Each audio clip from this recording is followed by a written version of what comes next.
Hello, कैसे हैं मेरे विद्यार्थियों? आप अच्छे से रहिए, घर पे रहिए और आप पढ़ रहे हैं ना, सारे वीडियो को देख रहे हैं और आप सवाल को सॉल्व कर रहे हैं ना। बिल्कुल सॉल्व करते रहिए और जहाँ कोई समस्या हो आप संपर्क कर सकते हैं मेरे मोबाइल नंबर पे या व्हाट्सएप में, ठीक है। आज हम जो है मेरा मोबाइल मेरा विद्यालय मेरी शिक्षा के तहत हम वर्ग 7 के गणित को मैं पढ़ा रहा हूँ। तो आज हम पढ़ेंगे भिन्न से पूर्ण संख्या का भाग। तो विद्यार्थियों, हमने इससे पहले गुणा के बारे में पढ़ा था, आज हम भाग के बारे में पढ़ रहे हैं। तो भाग का जो मतलब वह यह होता है कि हिस्सों में विभाजित करना है, ठीक है।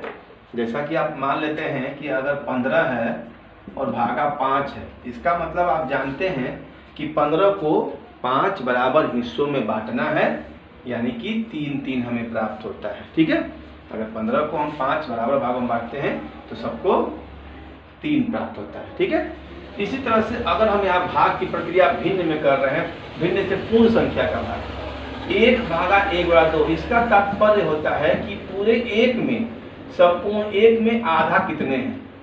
तो ये हमारा संपूर्ण 1 है, ये पूरा 1 है और इसमें कितने आधे हैं। तो हम इसको आधा आधा कागज को मोड़ कर हम, ठीक है, जैसे कागज से संपूर्ण और इसको हम ऐसे आधा मोड़ देते हैं, ऐसे आधा, ठीक है। तो जब ऐसे हम मोड़ते हैं तो हमें जो ये आधा मिलता है, ये 2 हिस्सा आधा इसका मिल रहा है, यानी कि आधा आधा इसमें कितने हो गए, 1 भाग ये हो गया, 1 भाग ये 1 हो गया, ठीक है।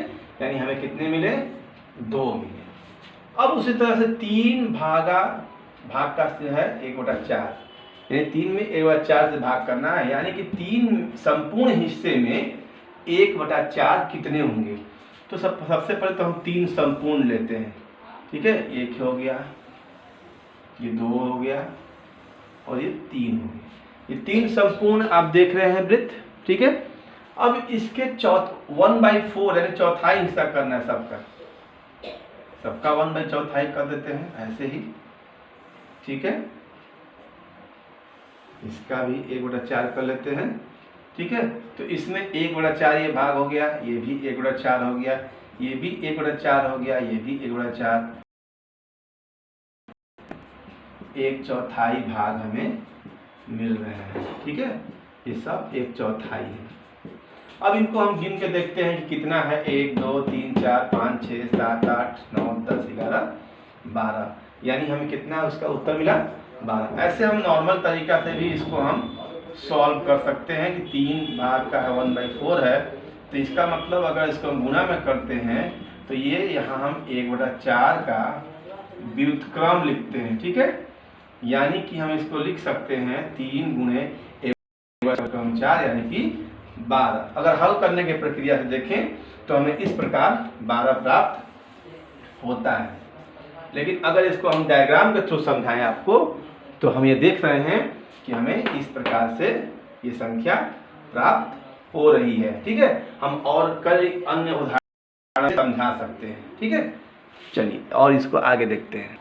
अब जैसा कि आप यहाँ देख रहे हैं कि 4/1/3, 4 भागा 1/3 है और इसे हमें डायग्राम के थ्रू समझना है कि हमें कैसे प्राप्त होगा, ठीक है। ऐसे तो हम ये समझ सकते हैं कि 4 है, इसका मतलब 4 गुणा में करेंगे तो 1/3, ठीक है।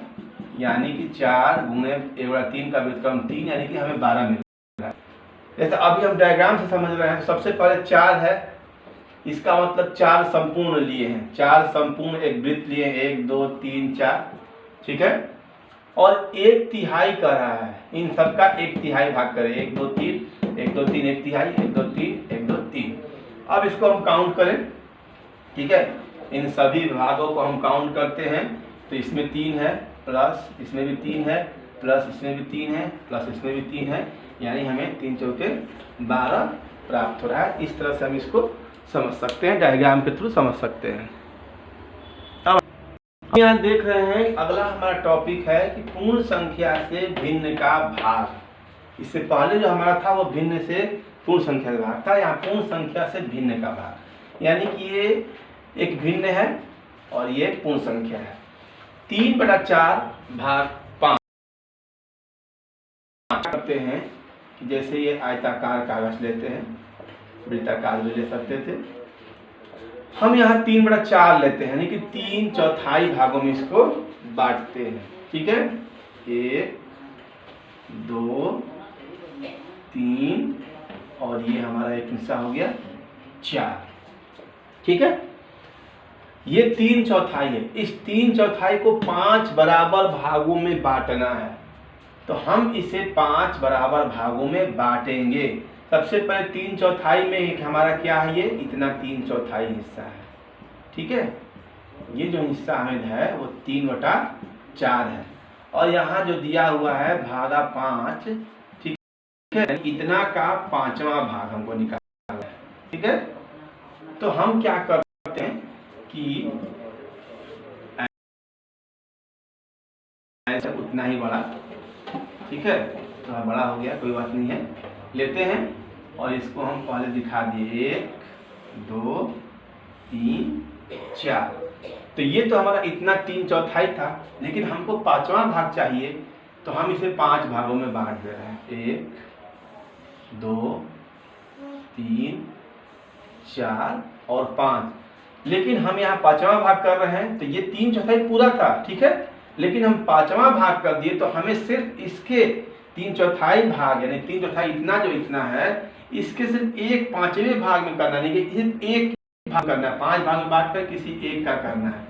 ठीक है, तो इसलिए हम ये देख रहे हैं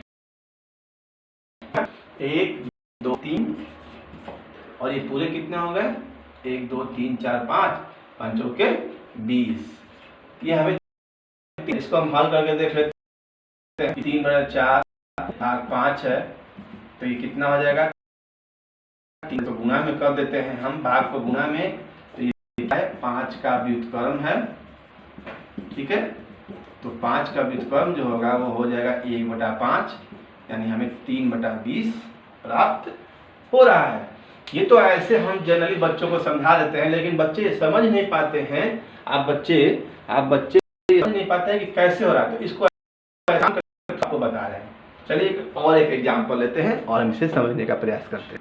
जैसा कि अब यहाँ आप देख रहे हैं, हमारा जो प्रश्न है 1/2 डिवाइड, तो सबसे पहले हम क्या करते हैं,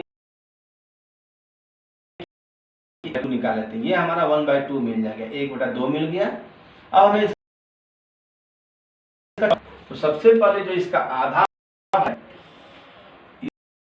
इस बराबर भागों में बांट रहे हैं, जो कि भाग है, तो 4 बराबर भागों में बांट रहे हैं, 1 3 और 4, ये 4 बराबर बांट दिए। लेकिन चूंकि ये आधा है, आधा का मतलब सिर्फ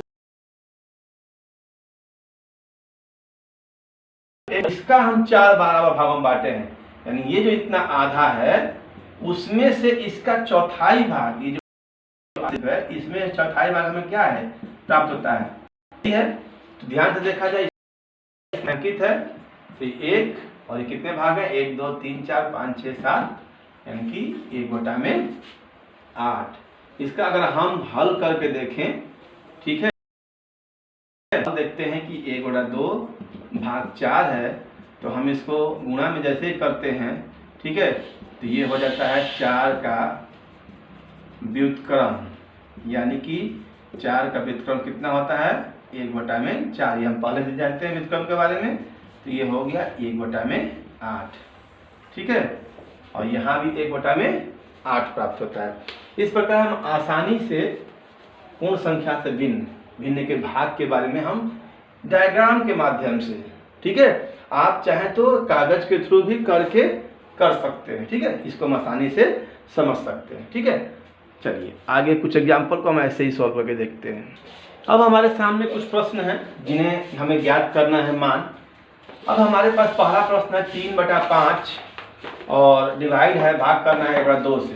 तो हम जैसे कि अभी इसका तरीका जान चुके हैं, सिंपल तरीके हल करने का, 3/5 और इस भाग को हम क्या करते हैं, गुणा में करते हैं, और यहाँ 1/2 का व्युत्क्रम करते हैं, ठीक है। अभी हम शुरुआती प्रक्रिया में इसीलिए यहाँ लिख रहे हैं, तो अगले प्रक्रिया में हम क्या करेंगे, सीधे इसका गुणा करेंगे और 1/2 का व्युत्क्रम हम सीधे लिख सकते हैं। तो 1/2 का व्युत्क्रम का मतलब उल्टा हो जाएगा, अंश नीचे हर ऊपर, यानी इसका जो होता है हमें 2/1 प्राप्त हुआ, यानी कि 3 दूनी के 6 बटा में 5। इसको हम मिश्र भिन्न में चाहे तो कर सकते हैं, 1 पूर्णांक 1/5। ठीक है, ये हमारा उत्तर हुआ। यहाँ हम देख रहे हैं कि हमारे पास जो भिन्न प्राप्त है वो पहले से मिश्र भिन्न के रूप में है। तो सबसे पहले हम इसे विषम भिन्न में बदलेंगे। तो विषम भिन्न में करने के लिए सबसे पहले इसका गुणा करके जोड़ते हैं। 5 दूनी के 10, 10 की 11 बटा में 5, और यहाँ 3 तरीके 9, 9 2 11 हो गया बटा में 3। हम अभी पढ़ा चुके हैं आपको कि जैसे ही भागा गुणा में करते हैं तो हम इसका व्युत्क्रम लिखते हैं। आगे की प्रक्रिया में हम इसको ऐसे ही कर लेंगे। तो 11/5 गुणा 11/3 का हम जब व्युत्क्रम ज्ञात करेंगे तो हमें मिलेगा 3/11। ऊपर अंश का अंश में गुणा और हर के हर में, या अगर ये हमारा सरलतम रूप में आ रहा है तो इसको हम सरलतम रूप में भी कर लेंगे।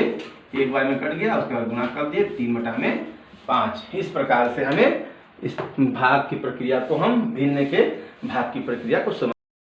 तो आप अपने घर पे रहिए, सुरक्षित रहिए, पढ़ते रहिए और मन लगा के पढ़ते रहिए। फिर मिलेंगे अगले वीडियो में, तब तक लिए बाय, टेक केयर।